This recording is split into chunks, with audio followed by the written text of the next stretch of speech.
welcome to another webinar.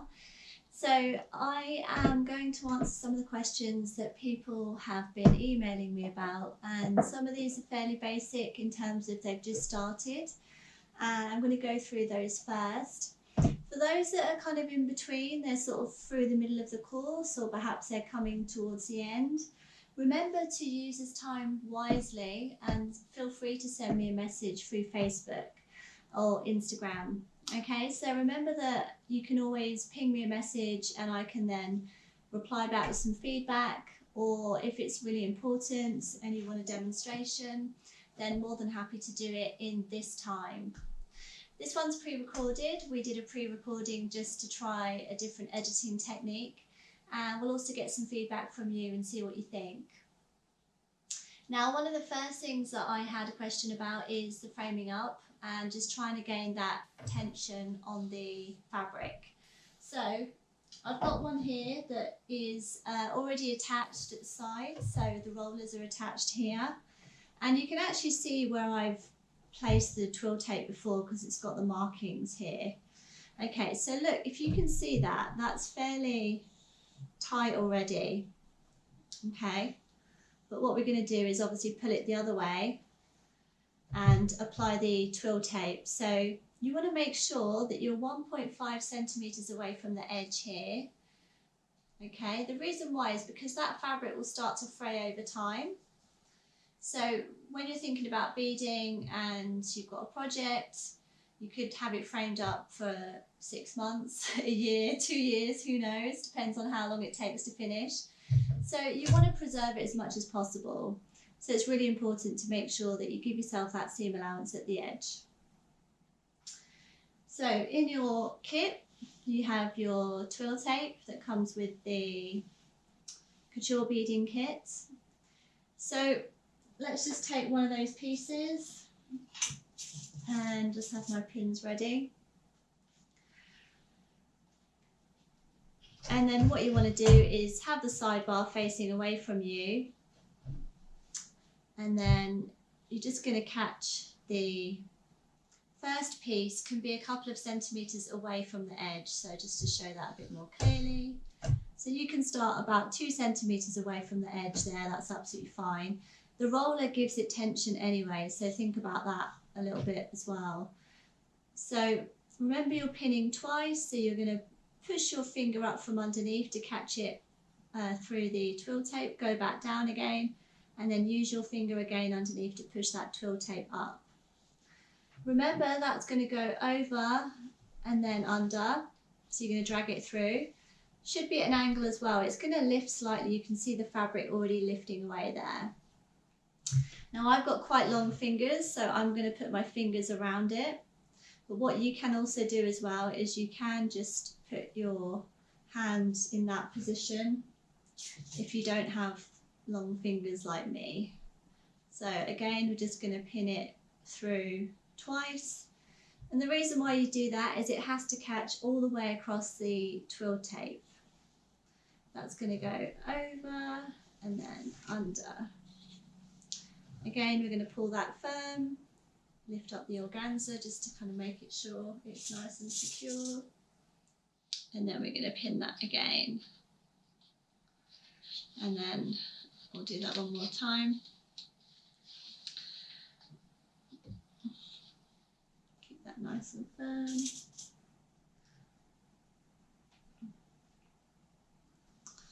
Okay, so this is the fourth one. I've got a little bit of excess there. That's okay. Just going to lift that up again and then pin it here. Don't worry if you can't have it overlapped 5 times. 4 is fine. 3 is a bit too, that's going to be a bit of an issue. So make sure that you have at least 4 pieces of twill tape that wrap round.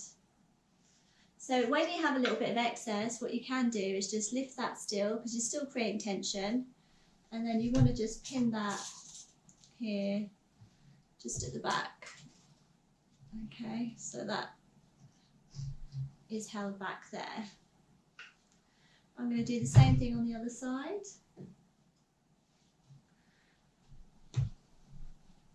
So again, I'm working a couple of centimeters roughly away from the edge. and then pinning 1.5 centimeters away from the edge of the fabric, and then take it over and then bring it through, pull it firm. So that firmness, I'll show you when I put this one in. I'll show you how firm it needs to be.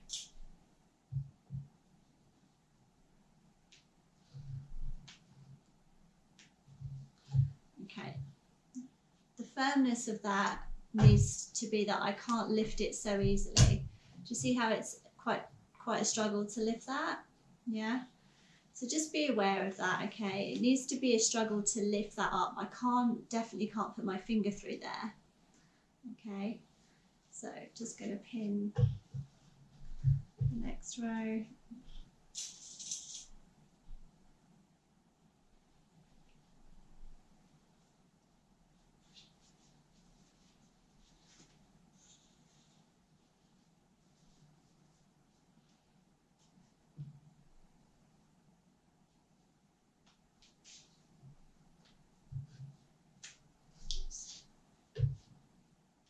This is usually better when you do it on a table. It's just a little bit easier. Okay, so you see how I've got 4 across there. That twill tape is a bit short, but what you can do is just clamp it, pin it here, pin it in that position still, and then if you've got a little bit of excess, you can just turn that up just there and then pin that back there like that. Okay, so just catch that in there. Okay, so just so it's out of the way. All right, so you can already see that that doesn't look like it's got any sagging happening. It's all quite firm and it's starting to feel like a drum. Okay, and then what you can do as well is just release one side and just tug that a little bit. So I usually hold it in my palm and just tug it gently because it's such a small frame, it's really easy to maneuver. Okay, so that's nice and firm, and that literally will have a lot more bounce to it, so it should feel really, really bouncy. Okay, so that's the framing up. Any other questions about framing up, feel free to let me know, just send me a message. Okay. Now, the next thing we're going to discuss is just making sure that the tambour hook is in the right position when it comes to the alignment. This is something that is real, it's a real foundational thing. Very important that it doesn't shift. It has to be in the right position. Otherwise, you're going to struggle. So as you know, when you're plunging the hook, rotating and lifting, everything is working from this point of direction. So this is your marker, okay? So remember, it's plunge, rotate and lift. So when that hook is not in the right position with this, and you're lifting here, you're going to catch the fibres as you lift up, okay? So I'm going to take it out. Hopefully you'll be able to see it on the video. Now it is a very small hook. So you know, we've talked about before, the length of it is the shank, and then you've got the little thread at the end. And then here you've got the very small hook. I'm holding the hook so the hook is facing upwards. Okay, and then it's like a little bulb at the end. It's the equivalent of a very small crochet hook. Now I hold it like this, so I actually have my hands free because I hold it against my body. This is the only way really that I do my hook, because I make sure it doesn't fall out of alignment. So what I'm doing is I'm placing it in the right position, and then I'm going to rotate the fixing screw. So do you see how I'm holding it here? And then it allows me to make sure that both hands are holding the tambour hook and the fixing screw. Because when you rotate the fixing screw, the hook might slightly move with it. Okay, so if I show you that there, so the way that I lined it up, the sharp bit of the hook is in line with the center of the fixing screw. Don't worry about the fact that the fixing screw itself is facing an angle like that, so it's going in that direction. Okay, remember, if you draw a line down the center, that's your marker, so you know the hook is facing upwards in line, so make sure it's not slightly to the left or the right. Okay, remember just to test it by plunging and seeing how it feels. Yeah, and that will just make sure that you've got it in the right position as well. Okay, should feel easy to move through the fabric. So the next thing I'm going to do is just start doing the chain stitch. I'm using pine green filagons, which a lot of you have ordered off the website, so not whether it's just because of time of year, I'm not sure, but lovely colour and so good for doing, you know, leaves and, you know, flowers, that kind of thing, so for the stems.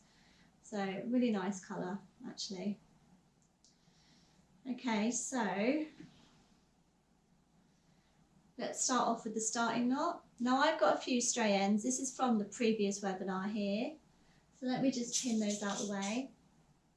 And actually this is a really good tip for you guys as well, just to make sure if you've got anything underneath that's going to be a bit of a pain, just pin it out of the way like so. Okay, that will just help you to make sure you don't catch those fibres when you're working.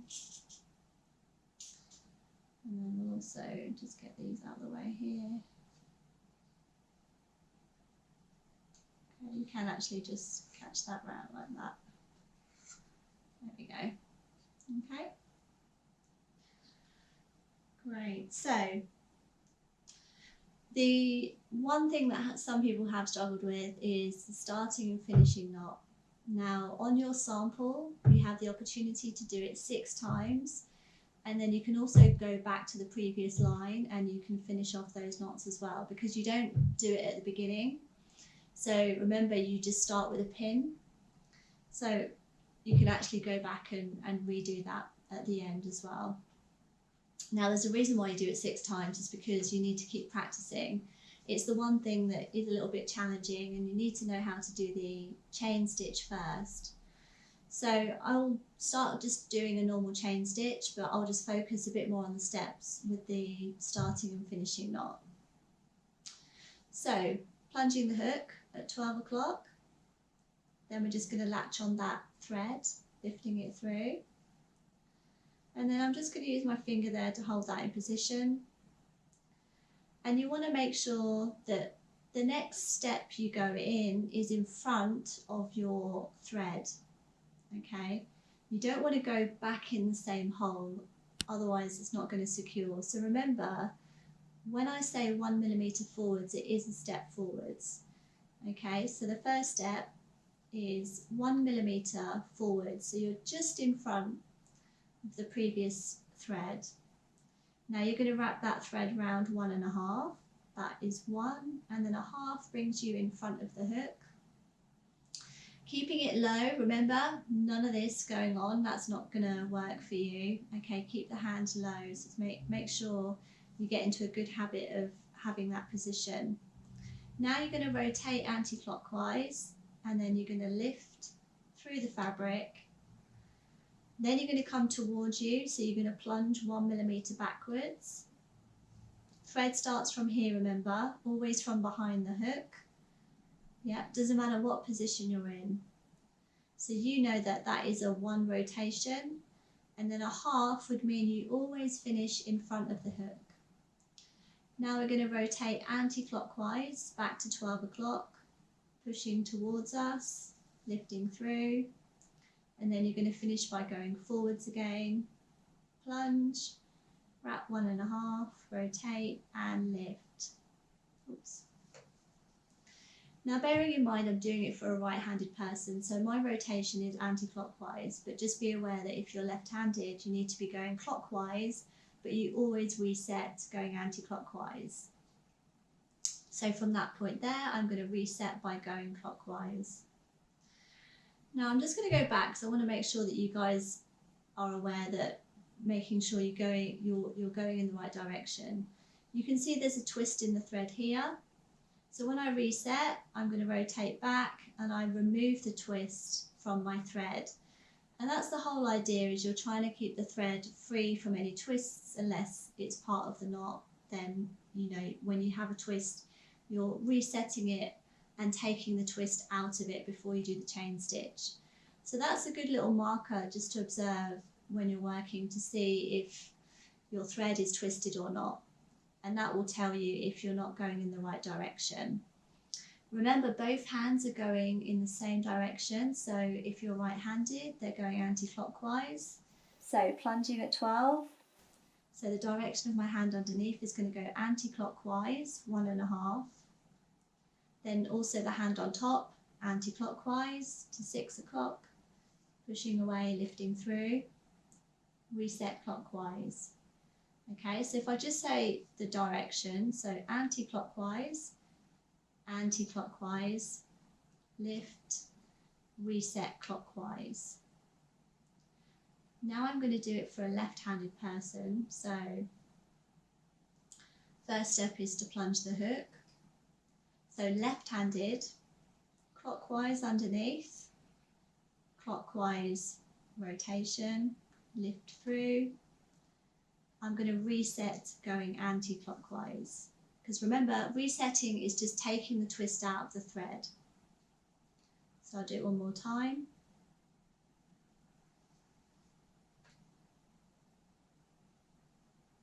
Okay, because that was a key thing, is I know some of you are left-handed and I know I'm a right-handed person, so I'm not doing it with my right hand, but obviously if you can imagine I am, and then you can see which way you're going. Now the key thing is, you could say, well, I could go clockwise and I'm right-handed. Yes, you could do, but remember, just from an ergonomic point of view, it's actually easier to go anti-clockwise, so you're kind of going away from you. Okay, so you're going towards the left. And then if I swap hands and I'm doing my rotation, it's easier for me to rotate that way than it is for me to rotate this way. Okay, but just as a fundamental thing, as long as both hands are going in the same direction, top and bottom, that is fine. Okay, because I always believe there's so many ways of doing the same thing, and you know, some people, when they come down and they come backwards, they will change direction. They will go clockwise as a right-handed person. I still continue going anti-clockwise, but for some people it feels easier to go clockwise. Okay, hope I'm not overloading you with too much information, but these are little things that you pick up and you notice how other people do it differently. So it's more about a preference, but there are some basic fundamentals that cannot be broken. So just be aware of that. All right, so I'm just going to continue with a bit of chain stitch. Now, remember, this is my arrow, so I'm changing direction, as you can see here. So remember, this is like my little kind of, you know, sort of arrow facing, so I know whichever way I'm going, I want to make sure that I lift it perfectly as a half circle, which is a 180-degree rotation in the opposite direction. Okay, so you remember where you started and where you finish. Now, if I was to overextend, okay, so I'm going to do it here, for example. So I plunge, look at where I'm facing. Yep, so I'm going to wrap, and then I'm going to lift, not here, which is where I should be, I'm going to overextend it. Okay, it just about came through. It's always the way when you're doing a demo and you want to make a mistake. Okay, so I'm in that position there, so I'm going to overextend here. Yes, okay, it came through. What will happen is it won't come through if you overextend too much, okay? So let's try again. So I'm in this position here. I should lift up here, but let's just try it here and see what happens. Yeah, okay, a little bit of So what I've done there is I've caught the previous stitch, and the reason why I've done that is because I didn't do my 180-degree rotation. So you can see there it's caught the previous stitch line, which is what will happen if you don't think about where you're going, what position you're starting in. Okay, so you know you're here, so you know you have to lift up at that 180-degree rotation. Has to be a perfect half circle. The reason why is you've created a loop underneath. So if you go outside of that loop, so imagine, okay, so here's my loop. So this is my loop and I've rotated. If I overextend, I'm going to catch the loop on the side here, or if I underextend and I don't lift here, then I'm going to catch the loop on this side. So imagine that's the loop, okay, because obviously you're going to catch it with the hook. All right, so that's another little pointer. So I've gone through the framing up, making sure it's drum-like finish with the fabric. I've talked a bit about setting up the tambour hook, making sure that the hook is in alignment. If you notice how gentle I am with the fabric and the hook, this is a key thing for it to stay in that position. It's almost like holding a paintbrush. You don't have to force it and press too hard. Otherwise that hook will start to maneuver and it will come out of alignment.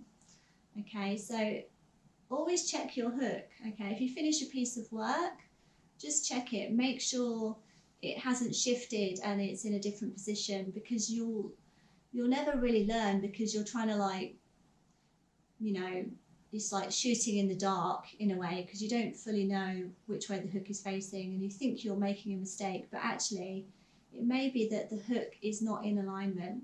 Okay, so just try and hold it with butter fingers, be a bit more delicate with it. It won't happen straight away, but that's what we're aiming for. It will happen over time and you'll be aware that you can hold it and it feels like, you know, actually if I'm holding it with too much tension, it's working against you. So then you'll start to loosen up a little bit more. All right, so just check the hook, make sure it's in alignment. That's the key thing. And we've also gone through doing the anti-clockwise rotation, and also for those that are left-handed. So I do apologise, there's not enough left-handed demonstrations in the workshop. So I hope I've clarified that. But again, if you want to send me a message or get in touch, let me know. Okay. So again, just want to announce the website has finally been launched, and it took a while to get there, and now it's finally there.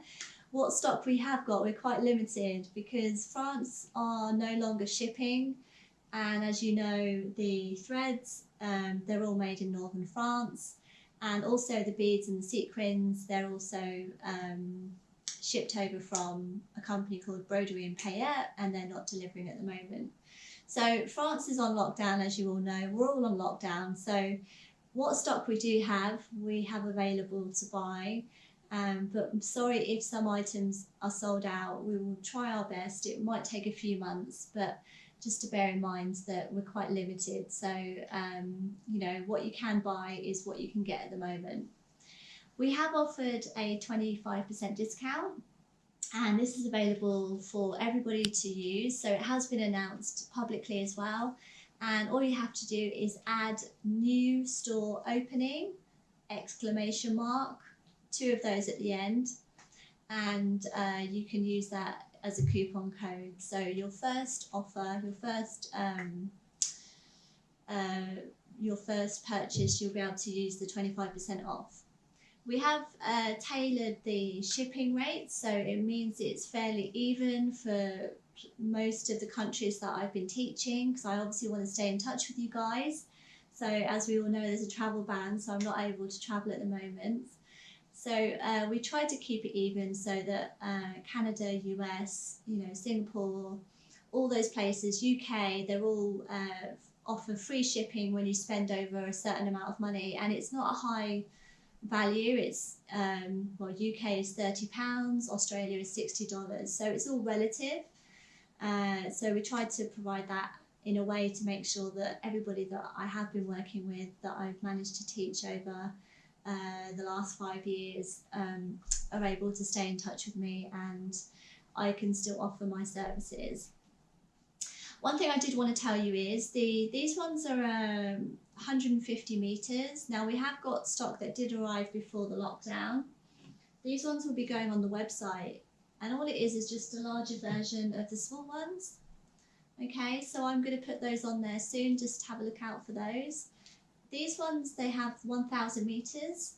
So the fil agant comes in a variety of colours. That's the one that you're using as your couture beading thread. Plus we also have the metallic. Some of you have really enjoyed working with this, which is great to hear. And that one comes in 1,000 meter spools. So it ends up being very cost effective than buying the smaller ones. So this is something to think about. If you want to use your 25%, it's a good idea. Okay. Anyway, that's enough for this webinar. I just want to thank everybody that has recently joined and purchased the course. As you know, you're in the Facebook group, so you can ask any questions and send pictures of your progress. I would also love to hear how you're getting on. Some of you have been very quiet, and you know, I don't always know what you're doing, so feel free to send me a message, even if you're just saying hi, yeah, I'm really enjoying it, or this is what I'm struggling with. Then I'm very much open to sharing any little bits of advice that can help in the meantime. So I hope you cope okay with the lockdown. I know everyone's feeling a little bit claustrophobic. I also feel the same. I'm not in my work studio, I'm at home, and most of the videos will be from home for the foreseeable future. Some of you may not know I'm actually in Sydney in Australia, and I'm actually in the Blue Mountains, which is actually a very nice part of Australia. So it's a little bit further out from the centre of Sydney, and we'll have a lovely backdrop. Maybe I'll do a couple of location shoots as well, so you get to see some of the canyons and that kind of thing. Okay, so anyway, thank you so much once again. I hope you enjoy the webinar, and I will be doing another one very, very soon. All right, take care. Bye.